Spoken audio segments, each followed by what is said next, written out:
Hello friends, MSc 108 के और important question है असमानता और उसके माप। आर्थिक असमानता किसी व्यक्तियों के समूह या देशों के बीच स्थित आर्थिक अंतर को दर्शाता है। आर्थिक असमानता कभी कभी आय असमानता, धन असमानता या धन अंतर को संदर्भित करती है। अर्थशास्त्री आमतौर पर आर्थिक असमानता के अध्ययन हेतु 3 मापीय प्रणाली पर ध्यान केंद्रित करते हैं: धन, आय और उसकी खपत।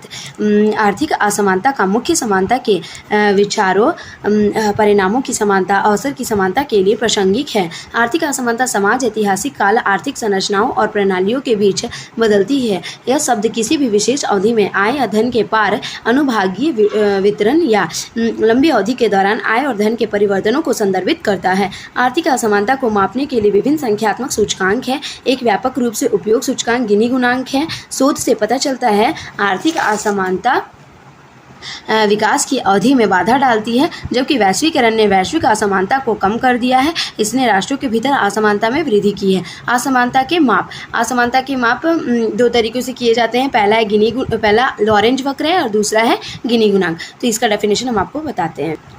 असमानता के माप की 2 विधियाँ। लॉरेंज वक्र का नाम अमेरिकन इकोनॉमिक्स के नाम पर रखा गया था, जिनका नाम था प्रोफेसर मैक्स डी लॉरेंज ने इस वक्र का प्रतिपादन किया था और उन्होंने इस वक्र का इस्तेमाल आय की असमानता को मापने के लिए किया। लॉरेंज वक्र एक विशेष प्रकार का संचयी आवृत्ति ग्राफ है। यह वक्र परिवार और आय के बीच समानुपात को दिखाता है। परिवार का प्रतिशत x अक्ष पर और आय का प्रतिशत y अक्ष पर दिखाता है। यदि सभी व्यक्तिगत क्षेत्र एक ही आकार के होते हैं तो लॉरेंज वक्र सीधी विकर्ण रेखा के रूप में होता है। इस रेखा को समानता की रेखा कहा जाता है। यदि यहाँ पर आकार में असमानता आती है तो लॉरेंज वक्र नीचे की तरफ गिरता है। असमानता लाइन से नीचे जाएगी। असमान के कुल क्षेत्र को AEDF द्वारा लॉरेंज वक्र में दर्शाया गया है। यहाँ है लॉरेंज वक्र का चित्र। AEDF ये जितना भी क्षेत्र है ये लॉरेंज वक्र का क्षेत्र है, ठीक है।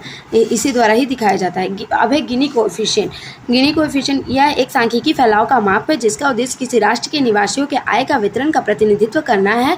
यह सिद्धांत इटालियन के कोराडो गिनी के द्वारा 1912 को दिया गया था। यह गुणांक आय के वितरण की विषमता की माप को सबसे प्रचलित विधि है जो आय के प्रत्येक युग्म के बीच आय असमानता को मापती है। गिनी गुणांक एक जनसंख्या में आय के वितरण को मापता है। 1912 में इतालवी सांख्यिकीविद कोराडो गिनी द्वारा यह विकसित किया गया। यह अक्सर आर्थिक गेज के रूप में कार्य करता है जो आय वितरण को मापता है या कम समानता आबादी के बीच धन वितरण को मापता है। गुणांक 0 या 0% या 1 या 100% तक होता है, जिसमें 0 पूर्ण समानता का प्रतिनिधित्व करती है और पूर्ण असमानता का प्रतिनिधित्व करता है। 1 पूर्ण असमानता का प्रतिनिधित्व करता है। 1 से अधिक के मान नकारात्मक आय या धन के कारण सैद्धांतिक रूप से संभव है। अब मुख्य उपाय। गिनी सूचकांक एक आबादी में आय के वितरण का एक उपाय है। एक उच्च गिनी सूचकांक अधिक असमानता को इंगित करता है। उच्च आय वाले व्यक्तियों को जनसंख्या की कुल आय का बहुत